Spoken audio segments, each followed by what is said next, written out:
Hey everybody, hope you're having an awesome Monday. I know I haven't really been super active live on this Facebook group, but it's never too late to start.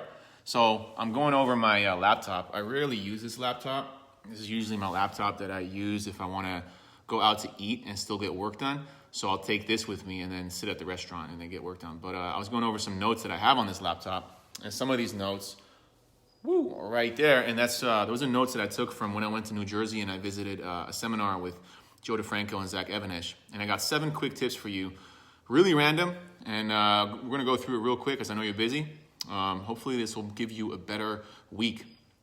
First off, number 1, in no particular order, information used to be valued a whole lot more. And the reason I'm saying that is because right now everybody's on info overload. We're getting information left and right coming at you through social media, like this video that has a totally white background. Looks like I'm in, oh, there we go.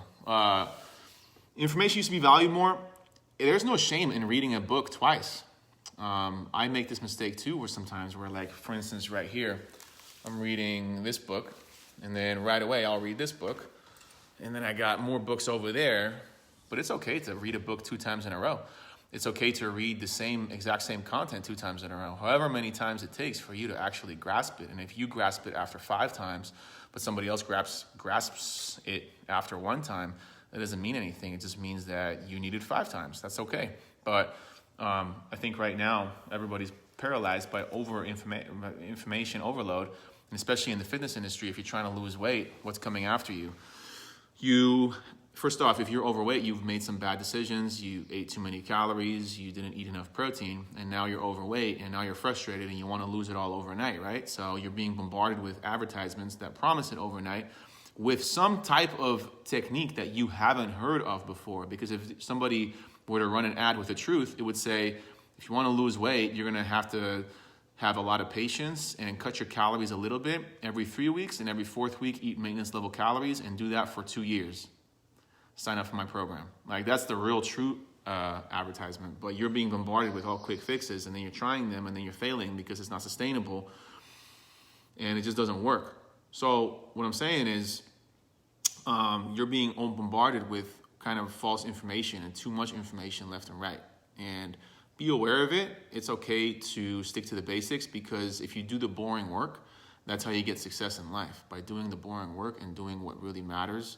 And doing that every single day. I just went for a walk outside, and going for walks every day, getting 10,000 steps in every day will do more for you than any fat burner ever will. Trust me, any prescription medication ever will.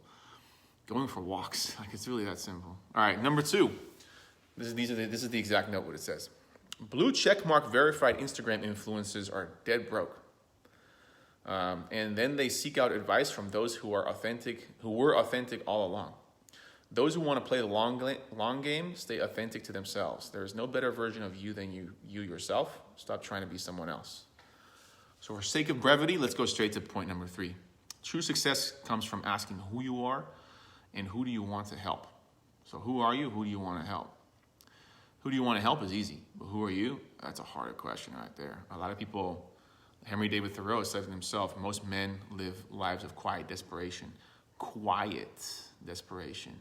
Women are more vocal with their frustrations and emotions. Men, we have stiff upper lip syndrome, talking too fast, and we don't express ourselves at all because that's weak, right? Nah, we got to be strong. But you have to first ask yourself who you are, and if you're not happy with who you have been, then what I would recommend, if you feel like you're going through a phase in your life where you feel like, damn, I used to be so positive, or damn, I used to be just more upbeat. Check your surroundings, who you're hanging out with. Also, what are you inundating yourself with? What kind of media are you taking in? During Corona, during the whole 2020 elections, I got suckered into it with the whole news. Everybody sucked. The world was on fire, and I was like, damn it, And it was all because of what I was putting in my head. You put bad stuff in your head, you get bad stuff out. It's really that simple. So, number 4, be willing to kick people out of your life. And I'm just going to leave with that. That's it. Number 5, if you want to find your own style, you got to assimilate, imitate, innovate. Bruce Lee is one of my favorite quotes: assimilate, imitate, innovate. Gather what you find useful Copy what you like and then make your own with it. Because you were not born with any knowledge. The only knowledge you have is stuff that you've gathered over the years. But it doesn't mean that, like, let's say you're listening to me, like you have to do exactly what I say. You can take a little bit of my advice and then combine it with Dr. Phil's advice or something on how to grow a nice mustache or whatever. I don't know. Number 6 is sometimes you have to pay $1,200 for a coaching program, for a 3-month coaching program, to learn something that you already knew, but the $1,200 made you actually do it. That's number 6. Sometimes you have to travel to the other side of the country to visit a seminar where they're going to tell you things that you already knew, and then you're going to do it. Like, sometimes that's just how it works. There's no shame in that. Now, number 7 is huge. You got to over-deliver every single day. And I struggle with this sometimes too. Sometimes I train a session and I'm like, oh God, these people, they're not eating right, blah, blah, blah, blah, blah, blah, blah. But yeah, I'm getting a phone call. You got to over-deliver every single day, every day, and not tomorrow. And you got to repeat that for 3 to 5 years. And then reap the rewards and then repeat for another 3 to 5 years. You're never done.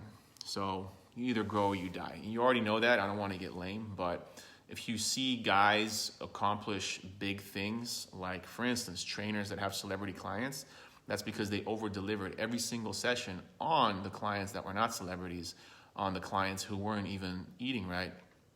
They gave it their all, and what that is they lived in the moment while they were training. They weren't thinking about the future. And a lot of times, like for me, being a gym owner, a lot of times I should not be training. Because when I go into the gym, and this is a secret, I go into the gym, I'm thinking, damn, finances, I gotta, the lease is coming up, I gotta do marketing, I gotta do ads, I gotta get the cleaning lady, I gotta do this. Oh shoot, I gotta train these clients as well. And I'm not in the moment. So for me, it takes a lot of practice. One book that really helps with this, by the way, it's called The Gap in the Gain. It's by Dan Sullivan. And I'll summarize it real quick for you.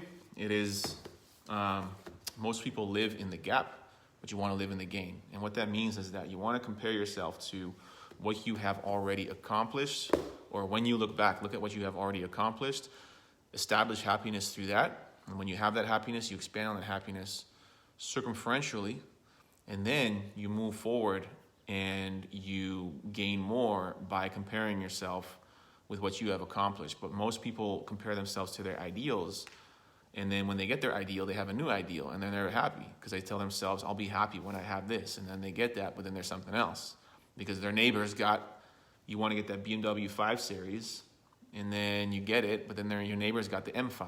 You're, damn it, now I got to get the M5. Then you get the M5, and then they get the Porsche 911. You got, damn it, now I got to get Porsche 911. Stupid. Happiness is not a pursuit. Happiness is something you should have right now, and then you expand on it every single day. So hey, this was a video where I had one viewer the whole time. Whoever you are, I really appreciate you. Everybody else, I don't even know if anybody's going to see this video because the algorithm of Facebook is a little weird.